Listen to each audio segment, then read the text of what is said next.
दुनिया में जहां हर कोई एक दूसरे से जुड़ा हुआ है, एक स्किल सबसे इंपॉर्टेंट हो जाता है और वो है लोगों से कनेक्ट करना। यही सक्सेसफुल रिलेशनशिप्स, अच्छी जॉब और खुशहाल जिंदगी की चाबी है। और लोगों से कनेक्ट करने की यही चाहत कम्युनिकेशन स्किल्स को इतना जरूरी बनाती है। अगर हम अच्छे से बात कर पाएं, दूसरों को समझ पाएं और रिश्ते बना पाएं तो हमारे लिए एक नया संसार खुल जाता है। और यहीं पर डेल कार्नेगी की किताब how to win friends and influence people आती है। ये कमाल की किताब 1936 में पब्लिश हुई थी और इसकी दुनिया भर में 30 मिलियन से भी ज्यादा कॉपीज बिक चुकी हैं। ये किताब पर्सनल और प्रोफेशनल सक्सेस के लिए एक टाइमलेस गाइड बन गई है।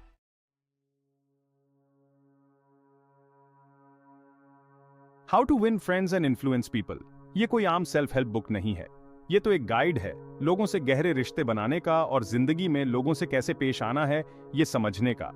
कार्नेगी के प्रिंसिपल्स कोई ट्रिक्स या मैनिपुलेशन नहीं है। ये तो बस एक इंसान की बेसिक चाहत है कि कोई उसे सुने, समझे और इज्जत दे। इस बुक का इतने सालों तक फेमस होने का रीजन है इसकी सिंप्लिसिटी और प्रैक्टिकलिटी। कार्नेगी ने सिंपल और प्रैक्टिकल टिप्स दिए हैं जो कोई भी यूज कर सकता है, चाहे उनका बैकग्राउंड, प्रोफेशन या पर्सनैलिटी कुछ भी हो।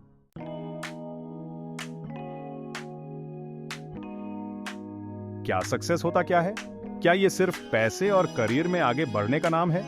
माइटेन सान इस्तेविये मेनेस्टिस्टे वाइकुतुस वल्ता ये बताता है कि असली सक्सेस पैसे से कहीं ज्यादा होता है। इसका मतलब है कि हम अपने आसपास लोगों के साथ मजबूत रिश्ते बनाएं, उन पर अच्छा प्रभाव डालें और दुनिया में प्यार और समझदारी फैलाएं। जब हम लोगों से जुड़ना सीखते हैं तो हम न सिर्फ अपने लिए बल्कि अपने जानने वाले सभी लोगों के लिए नए रास्ते खोलते हैं। हम एक अच्छा प्रभाव छोड़ते हैं जो दूसरों को भी दया, सम्मान और सच्चे रिश्ते बनाने के लिए प्रेरित करता है। तो अब हम कार्नेगी की इस बेहतरीन किताब के जरूरी प्रिंसिपल्स को और अच्छे से समझेंगे और उन प्रैक्टिकल स्टेप्स और उदाहरणों को देखेंगे जिनसे आप इन बातों को अपनी जिंदगी में ला सकते हैं। तो तैयार हो जाइए अपने अंदर छिपी सभी संभावनाओं को जागृत करने और एक बेहतर और सफल जिंदगी बनाने के लिए।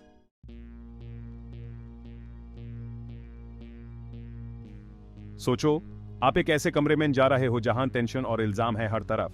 हर कदम जो आप उठाते हो लोग देख रहे हैं। हर शब्द जिसको आप बोलते हो उसको जज और क्रिटिसाइज किया जा रहा है। ये वो माहौल है जो हम बनाते हैं जब हम क्रिटिसिज्म को अपना मन तरीका बना लेते हैं बात करने का। कार्नेगी ने कहा था कि क्रिटिसिज्म सिर्फ बेकार ही नहीं बल्कि बहुत ज्यादा नुकसानदेह भी है रिलेशनशिप्स को। क्यों क्रिटिसिज्म इतना बुरा है? क्योंकि इससे हम डिफेंसिव हो जाते हैं। जब हमको लगता है कि हम पर खतरा है तो हम अपने आप को बचाने की कोशिश करते हैं, या तो दूसरों पे ब्लेम करके, या बहाने बनाकर, या फिर हम पे अटैक करके। जब हम क्रिटिसिज्म की जगह एम्पैथी और एनकरेजमेंट को लाते हैं तो हम एक पॉजिटिव और प्रोडक्टिव एनवायरनमेंट बनाते हैं सबके लिए।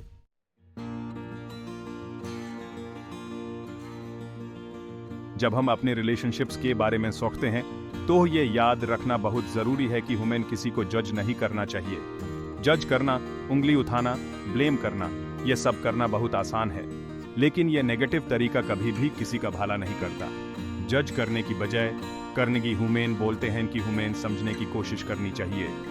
जब हम ये समझने की कोशिश करते हैं कि किसी ने ऐसा क्यों किया तो हम एम्पैथी और अंडरस्टैंडिंग के लिए दरवाजे खोलते हैं। इसका ये मतलब नहीं है कि हम बुरे कामों को एक्सेप्ट कर रहे हैं या बुरा बिहेवियर अलो कर रहे हैं। इसका सिर्फ इतना मतलब है कि हम उस सिचुएशन को समझने की कोशिश कर रहे हैं, रीजंस जानना चाहते हैं और जेन्युइनली सुनना चाहते हैं।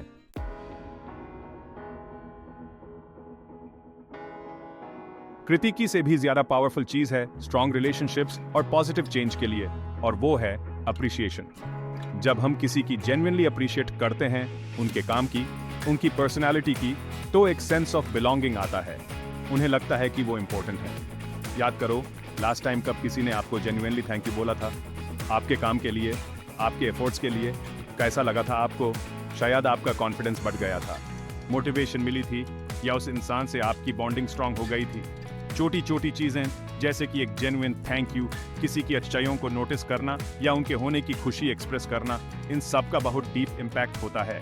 जब लोगों को लगता है कि उनकी कदर है तो वो अपना बेस्ट देते हैं, नए चैलेंजेस एक्सेप्ट करते हैं और पूरा दिल लगा के काम करते हैं।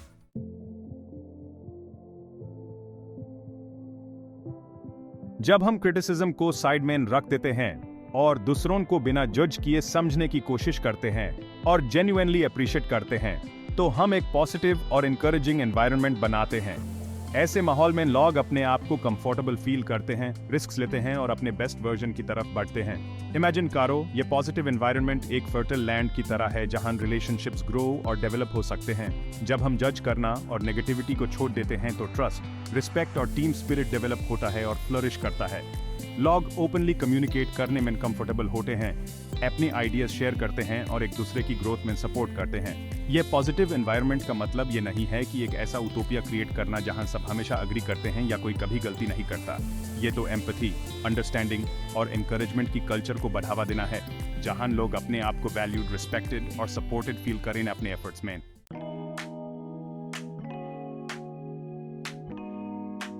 दिल से हम सब एक ही चीज चाहते हैं कि लोग हमें पसंद करें, हमें कनेक्शन चाहिए, ऐसा फील करना चाहिए कि हमें कोई समझता है, एक्सेप्ट करता है।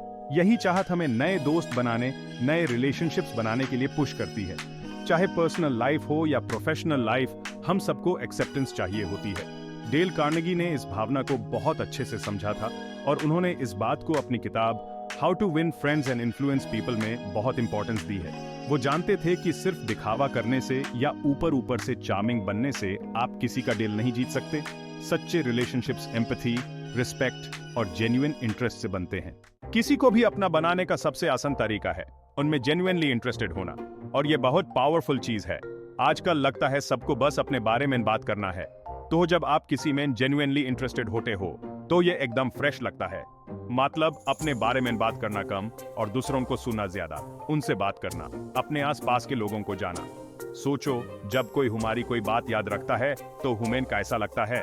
जब वो हमारी लाइफ के बारे में पूछता है, जब वो जानना चाहता है कि हमें क्या पसंद है, हमें लगता है कि हमें कोई देख रहा है, सुन रहा है और अप्रिशिएट कर रहा है। और यही वो फीलिंग्स है जो स्ट्रॉन्ग बॉन्ड्स बनाते हैं और रिलेशनशिप्स को मजबूत।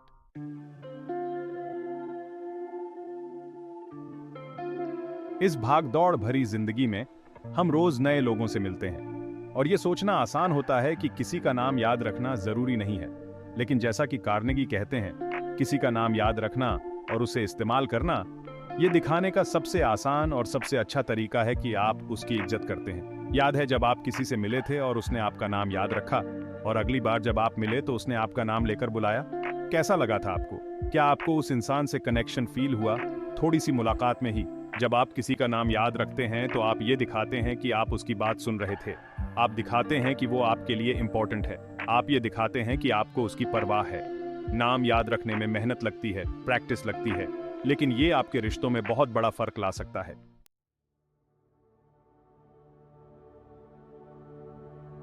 आजकल के दुनिया में जहां पे इतना इंफॉर्मेशन है और हर वक्त ही बातचीत हो रही है, वहां सच में किसी को सुना एक बहुत रेयर और वैल्यूएबल स्किल बन गया है।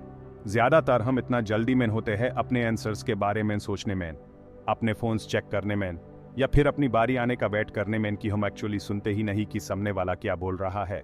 कार्नेगी समझ गए थे कि किसी को सुनना कितना इंपॉर्टेंट है स्ट्रॉन्ग रिलेशनशिप्स बनाने के लिए और दूसरों को इन्फ्लुएंस करने के लिए। वो ये बात समझ गए थे कि सच में किसी को सुनना सिर्फ वर्ड्स को सुनना नहीं होता है, बल्कि एक्टिवली उनकी बात को समझना होता है, उनका नजरिया समझना होता है और उन्हें ये एहसास दिलाना होता है कि आप उनकी बात सुन रहे हो और उनकी रिस्पेक्ट करते हो। सुनने की कला में एक्सपर्ट बनने के लिए हमें अपने मन में चल रही बातों को शांत करना होगा, डिस्ट्रैक्शंस को दूर करना होगा और अपना पूरा ध्यान बोलने वाले पे लगाना होगा। जब आप किसी को सच में सुनते हो तो आप उन्हें एक सेफ स्पेस देते हो जहां वो अपने थॉट्स, फीलिंग्स और एक्सपीरियंसेस शेयर कर सके।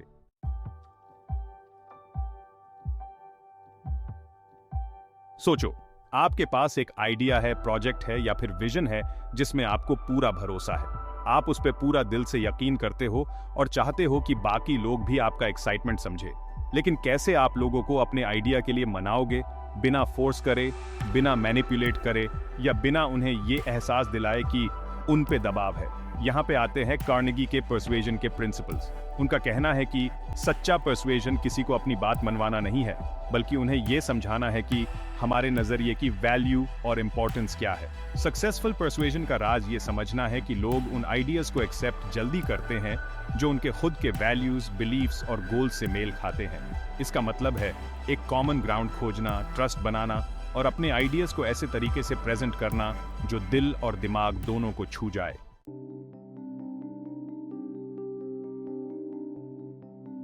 हम सबको अच्छा लगता है जब हम सही होते हैं। हम अपने आइडियाज डिफेंड करना चाहते हैं, दूसरों को समझाना चाहते हैं और उन्हें यकीन दिलाना चाहते हैं कि हम सही है। यह तो हमारे नेचर में है। लेकिन कार्नेगी ह्यूमेन याद दिलाते हैं कि आर्गुमेंट करना कितना खतरनाक हो सकता है, खासकर जब हम किसी को कन्विंस करने की कोशिश कर रहे होते हैं। उनका कहना है कि आर्गुमेंट से रेयरली कोई पॉजिटिव रिजल्ट आता है। इसके बजाय ये अक्सर गुस्सा, लादे और रिश्तों को खराब करते हैं। जब हम आर्ग्यूमेंट में पड़े हैं तो हम बस ये प्रूव करने में लग जाते हैं कि दूसरा इंसान गलत है। हम उनकी बातों में कमियां ढूंढते हैं और अपने आप को उनसे बेहतर साबित करने की कोशिश करते हैं। इस तरह के झगड़े से हमारे बीच एक दीवार खड़ी हो जाती है।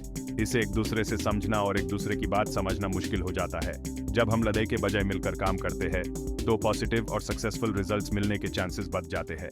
चलो ढूंढते हैं कॉमन ग्राउंड। लोगों को अपने आइडियाज कन्विंस करने के लिए पहले कॉमन ग्राउंड ढूंढो। पहचानो कॉमन वैल्यूज, बिलीफ्स या गोल्स। लोग ज्यादा रिसेप्टिव होते हैं जब उन्हें लगता है कि वो टीम का हिस्सा है। आपको हर बात पर अग्री होने की जरूरत नहीं है। कॉमन व्यूज ढूंढो और उन पर बिल्ड करो। उन चीजों को हाईलाइट करो जो उनकी प्रायोरिटीज के साथ अलाइन करती है। अलग अलग पर्सपेक्टिव्स के बीच ब्रिज बनाओ। उनके पर्सपेक्टिव को समझो और उनके कंसर्न्स को एड्रेस करो। आपसी समझ के लिए ब्रिज बनाओ। एक ऐसा रिलेशनशिप बनाओ जो ट्रस्ट और कोलैबोरेशन पर बेस्ड हो। सवालों से रास्ता दिखाएं। दूसरों को मनाने के लिए सवाल एक अच्छा तरीका है। सीधे कहने के बजाय आप सवालों से उन्हें अपने हिसाब से सोचने में मदद कर सकते हैं। ऐसे सवाल पूछें जो उन्हें खुद सोचने पर मजबूर कर दें। अपनी बात सीधे कहने के बजाय उस बारे में ओपन एंडेड क्वेश्चंस पूछें। जैसे पूछें, इस तरीके से आपको क्या फायदे दिखते हैं? उनकी क्रिटिकल थिंकिंग को बढ़ावा दें और उन्हें खुद ही उस नतीजे पर पहुंचने दें जो आप चाहते हैं। ये कोई मैनिपुलेशन नहीं है, बल्कि समझ के साथ उनका रास्ता दिखाना है। सवालों का इस्तेमाल करके आप समझ और एक दूसरे के लिए रिस्पेक्ट बिल्ड कर सकते हैं। टोसी लीडरशिप का मतलब अपनी मनमानी चलाना या हुक्म देना नहीं है, बल्कि दूसरों को इंस्पायर करना कि वो एक शेयर्ड विजन देखें, एक्सीलेंस की कोशिश करें और अपने यूनिक टैलेंट्स को एक कॉमन गोल के लिए मिलाएं। इसका मतलब है मेंटरिंग, सपोर्ट, दूसरों को एम्पावर करना ताकि वो अपनी फुल पोटेंशियल तक पहुंच सकें, और एक ऐसा कल्चर बनाना जहां रिस्पेक्ट, कोलैबोरेशन और कंटिन्यूअस ग्रोथ इंपॉर्टेंट हो। कार्नेगी समझते थे कि लीडरशिप कोई पोजीशन नहीं है, बल्कि ये तो जीने का तरीका है। यानी रोल मॉडल बनना, ट्रस्ट बिल्ड करना और एक ऐसा एनवायरनमेंट बनाना जहां हर कोई अप्रिशिएटेड, रिस्पेक्टेड और केपेबल महसूस करें अपना बेस्ट देने के लिए। इसके लिए एम्पैथी, अंडरस्टैंडिंग और दूसरों को सक्सेसफुल बनाने की सच्ची चाहत होना जरूरी है। इफेक्टिव लीडरशिप का एक इंपॉर्टेंट एस्पेक्ट है बिना किसी नाराजगी या रिश्ते को खराब किए गाइड और करेक्ट कर पाना। इसके लिए फर्मनेस और एम्पैथी के बीच एक डेलिकेट बैलेंस की जरूरत होती है। प्रॉब्लम्स को एड्रेस करने की विलिंगनेस और साथ ही साथ रिस्पेक्ट और अंडरस्टैंडिंग भी। आगे के सेक्शंस में हम कार्नेगी के प्रिंसिपल्स को एक्सप्लोर करेंगे बिना नाराजगी के लीड करने सर्जन। हम प्रैक्टिकल स्ट्रैटेजीज देंगे इफेक्टिव फीडबैक देने के लिए, प्रॉब्लम्स को इफेक्टिवली सॉल्व करने के लिए और पॉजिटिव चेंजेस लाने के लिए, वो भी बिना क्रिटिसाइज या जज किए। प्रशंसा वो इंस्पिरेशन का बीज होता है। वर्टिकल बार, एक बाग की कल्पना करो जहां बीज तो बोया गया है लेकिन उसे पानी नहीं दिया जाता, नहीं देखभाल की जाती है। वर्टिकल बार, क्या वो बीज अच्छे से उगेगा और सुंदर फल देगा? ये संभव नहीं है। वर्टिकल बार, ये बात इंसानों पर भी लागू होती है। वर्टिकल बार, बिना प्रोत्साहन, सम्मान और प्रशंसा के हमारी क्षमताएं भी मरने लगती हैं। वर्टिकल बार, कार्नेगी का मानना था कि प्रशंसा देना लोगों को मोटिवेट करने और उनकी क्षमताओं को निखारने में बहुत बड़ी भूमिका निभाता है। वर्टिकल बार, जब हम किसी की ताकत को पहचानते हैं, उसकी अचीवमेंट्स का जश्न मनाते हैं और उसके एफर्ट्स की कदर करते हैं, तो हम उसे वो पानी दे रहे होते हैं जिसकी उसे बढ़ने और विकसित होने के लिए जरूरत होती है। वर्टिकल बार प्रशंसा का मतलब झूठ बोलना या बढ़ा चढ़ाकर बात करना नहीं होता। वर्टिकल बार इसका मतलब है किसी के प्रयासों को, उसकी प्रगति को और उसके अच्छे गुणों को पहचानना और उनकी सच्चे दिल से कदर करना। वर्टिकल बार इसका मतलब है साफ और स्पष्ट रूप से एग्जाम्पल्स के साथ बताना कि उस व्यक्ति ने क्या अच्छा किया है और वो क्यों महत्वपूर्ण है। वर्टिकल बार, जब हम एक दूसरे की प्रशंसा करते हैं तो इसके बहुत सारे पॉजिटिव प्रभाव पड़ते हैं। वर्टिकल बार, जब लोगों को लगता है कि उनकी कदर की जा रही है तो वो ज्यादा मोटिवेटेड, ज्यादा कमिटेड और अपने काम के प्रति ज्यादा डेडिकेटेड हो जाते हैं। वर्टिकल बार, वो नए चैलेंजेस लेने के लिए भी तैयार रहते हैं, नई चीजें सीखते हैं और अपनी टीम या ऑर्गेनाइजेशन को अपना सब कुछ देने को तैयार रहते हैं। वर्टिकल बार, कृति की किसी स्किलफुल सर्जन के टूल जैसा है। जैसे कोई स्किलफुल सर्जन अपने इंस्ट्रूमेंट्स का यूज बहुत केयरफुली करता है, वैसे ही लीडर्स को भी बहुत सोच समझकर क्रिटिकी देनी चाहिए। कठोर क्रिटिकी से गहरे जख्म हो सकते हैं और रिश्ते खराब हो सकते हैं। रचनात्मक क्रिटिकी, जो एम्पैथी के साथ दी जाए, ग्रोथ में मदद करती है। कार्नेगी का मानना था कि क्रिटिकी हमेशा तारीफ और इंकरेजमेंट के साथ देनी चाहिए। किसी की स्ट्रेंथ्स के बारे में बात करके उसको क्रिटिसाइज करना आसान हो जाता है। ध्यान रखें, व्यवहार पर ध्यान दें, पर्सनैलिटी पर नहीं। क्रिटिकी को सीखने, बढ़ने और आगे बढ़ने के मौके के रूप में पेश करें। जब क्रिटिकी एम्पैथी और रिस्पेक्ट के साथ दी जाती है, तो ये एक पॉजिटिव एक्सपीरियंस बन जाता है।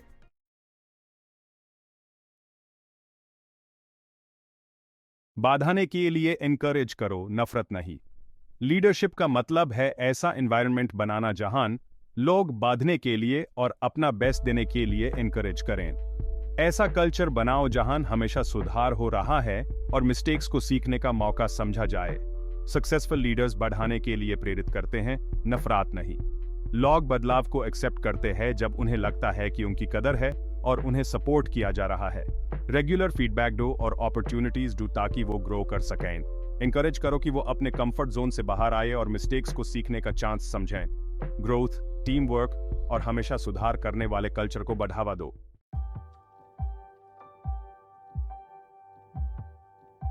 दोस्ती की निशानी। डेल कार्नेगी के सिद्धांत हमें सिर्फ दोस्त बनाने से बढ़कर बहुत कुछ देते हैं। ये हमारे रिश्तों को निभाने और एक दूसरे को समझने के लिए एक अनमोल गाइड है। सच्ची कामयाबी हमारे रिश्तों की मजबूती से आती है। हर मुलाकात को दिल से और इज्जत के साथ करें। कार्नेगी की बातों पर चलें और देखें आपके रिश्ते कैसे खिल उठते हैं। जैसे जैसे हम डेल कार्नेगी की टाइमलेस विजडम के सफर के अंत पर पहुंच रहे हैं, याद रखिए कि हर एक कनेक्शन बनाते हैं उस पर दूसरों की जिंदगी बदलने की ताकत है। ये प्रिंसिपल वर्ड्स नहीं है, तरीका है जो रिलेशनशिप्स और अंडरस्टैंडिंग को बढ़ावा देता है। अपने दिलों को एम्पैथी खोलें, अपनी ग्रैटिट्यूड एक्सप्रेस करें और अपने आसपास के लोगों में जेन्युइन इंटरेस्ट दिखाएं। ऐसा करके आप न सिर्फ अपनी पर्सनल और प्रोफेशनल लाइफ को बेहतर बनाएंगे, बल्कि एक ज्यादा एम्पैथेटिक और यूनाइटेड वर्ल्ड बनाने में भी मदद करेंगे। देखने के लिए शुक्रिया। अगर आपको ये वीडियो पसंद आया तो लाइक करें, चैनल सब्सक्राइब करें और इसे उन लोगों के साथ शेयर जरूर करें जिन्हें इन टीचिंग से फायदा हो सकता है। साथ मिलकर हम कनेक्शन और अंडरस्टैंडिंग की लेगेसी बना सकते हैं। लाइक करें, सब्सक्राइब करें, शेयर करें।